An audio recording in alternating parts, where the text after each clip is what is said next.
반복되는 업무에 지칠 때 인생은 반복의 반복 같다. 학생 때는 8시에 등교해서 같은 시간 같은 장소에 앉았고, 대학에 가서는 같은 장소에 가서 수업 듣고, 군대에 가서는 군인으로서 임무 숙달을 위한 반복이 된다. 공무원이 돼서 민원 업무를 맡은 지 4년 차. 항상 같은 자리에 앉아 모니터 위로 빼꼼 보이는 사람들의 머리를 보며 영혼 없는 인사와 응대를 하고 나면 내가 점점 사라진다. 시계를 보면 많은 톱니바퀴들이 맞물려가며 시간을 나타내주는데 내 바퀴는 날이 많이 무뎌진 것 같아서 다른 사람은 잘 도는데 나만 헛바퀴 도는 느낌이 든다. 어릴 적부터 남들과 경쟁하는 삶을 싫어했기에 선택한 공무원인데 경쟁을 싫어한다는 게 내가 성장하지 않는다는 얘기는 아닌데 반복되는 업무를 겪다 보면 내가 성장해야 할 이유를 잃어버린다. 주변에서는 취미를 가져라, 시간을 쓸 줄 알아야 한다, 많은 얘기를 해주는데 뭔가 내가 원하는 방향과는 안 맞는다는 생각이 드는 건 어쩔 수 없는 건가. 5,000원이요? 나는 노는 것도 좋지만 나를 성장시키고 뭔가 실현해 나가는 게 더 행복을 느끼는 사람인데 많은 취미를 가져보고 사람도 많이 만나봤다. 만나서 놀면 참 좋은데 뭔가 채워지지 않는 갈증 같은 게 있는데 안녕하세요. 아마 내가 가고 싶은 인천시 길을 가지 대한민국입니다. 못하고 중간에서 서성거리고 네, 있기 지금 때문이었어요. 임대차 신고 편하게 살고 싶고 일하기 싫고 게으르지만 내가 선택한 이 길에서 남들에게 좋은 영향력을 줄 수 있는 사람이 되고 싶다고 생각하기에 서명기에 성함 적어주세요. 민원 업무를 매일 보다 보면 뭔가 멈춰있는 느낌에 그렇다.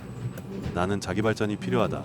내가 이 공직사회에서 퇴직을 하겠지만 그렇다고 퇴직까지 있을 생각을 하면서 그냥 인생을 보내고 싶진 않다. 내 인생을 값지게 살아갈 수 있는 방법을 찾으려고 노력하고 있다. 반복적인 업무는 나를 지치고 무기력하게 만든다. 언젠가 TV에서 업무에 지치고 힘들 때는 물리적 공간을 나누라는 말을 들었다. 내가 근무하는 공간에서 내 몸을 다른 곳으로 분리하라는 말이었다. 물론 업무에 지칠 때는 그 자리에서 친한 사람과 대화를 하면서 푸는 것도 좋은 방법이지만 차라리 그 공간에서 벗어나서 밖에서 5분 정도 바람 쐬며 돌아다니는 것도 많이 도움이 된다. 그 공간을 벗어나면서 이쪽으로 오세요. 일에서 잠시 해방되기 때문에 다른 생각을 할 여유가 생기기 때문이다.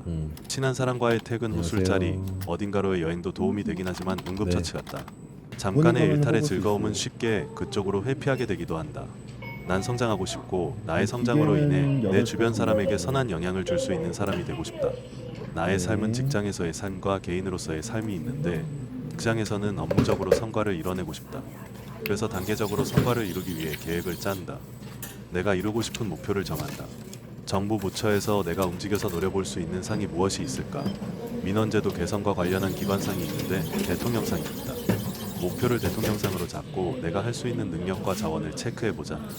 난 아이디어를 기획하는 능력과 사업의 흐름을 파악하는 능력이 있고 컴퓨터, 네, 인터넷, 알겠습니다. 차트, 영상, 안녕히 가세요. 디자인 등의 가용 자원이 있다. 그렇다면 이렇게 뛰어난 공무원들 속에서 내가 같은 공간에서 싸우면 이길 수 있을까? 정답은 아니다. 내가 본 동료들은 모두 능력치가 뛰어나서 맞붙으면 지는 싸움이라고 생각한다. 그렇다면 내가 가진 무기들로 싸울 수 있도록 무대를 옮겨야 된다. 난 예산을 받기도 힘들고 지원을 받기도 힘들다. 더구나 사업 관련 업무 처리도 알지 못한다. 주민팀 민원 업무라 업무 시간에 다른 일을 하기도 어렵다. 불리한 환경에서 내가 유리한 싸움을 할 수 있는 무대가 무엇이 있을까? 내가 선택한 무대는 디지털 공간이다. 그런데 주민센터에서는 오는 민원인들을 응대하기도 바쁜데 디지털 서비스를 구축해서 제공한다? 어떻게 보면 나 좋자고 같이 일하는 직원 죽이는 소리다.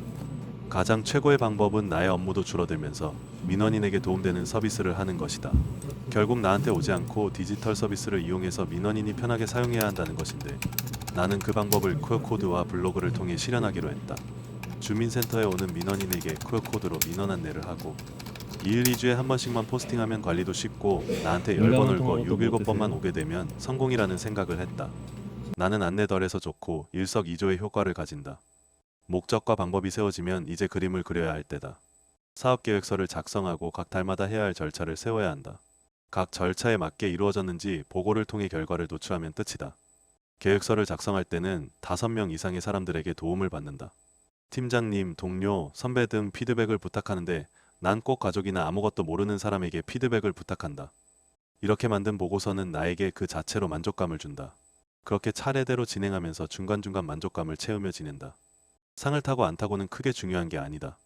그만큼 열정을 다해 노력했고 그것으로 인생을 열심히 살았다는 방증이니까. 의외로 이렇게 열심히 하면 그 목표가 아니더라도 부수적으로 따라오는 보상이 은근 많다. 주위 사람들의 인정, 의도치 않은 공모 수상, 시상금 등 뭔가 되게 많다. 무언가 바뀌길 원하면 무엇이라도 시작하라는 말이 있다. 반복된 업무로 지칠 순 있어도 아주 자그마한 거라도 시작해보길 권한다. 나는 요즘 아침에 일어나서 친구류 정리를 하는 걸로 하루를 시작해본다.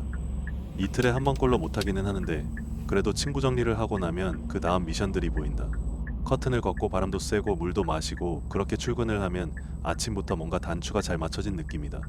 물론 업무하면서 다시 돌아가긴 하지만 그렇게 작은 것에서부터 삶의 동기를 얻고 반복되는 일상이지만 그 속에서 해볼 수 있는 소소한 습관부터 올해의 목표까지 계획을 세우고 나아가다 보면 중간중간 얻는 기쁨과 보람들이 날 삶에서 지치지 않게 도와준다.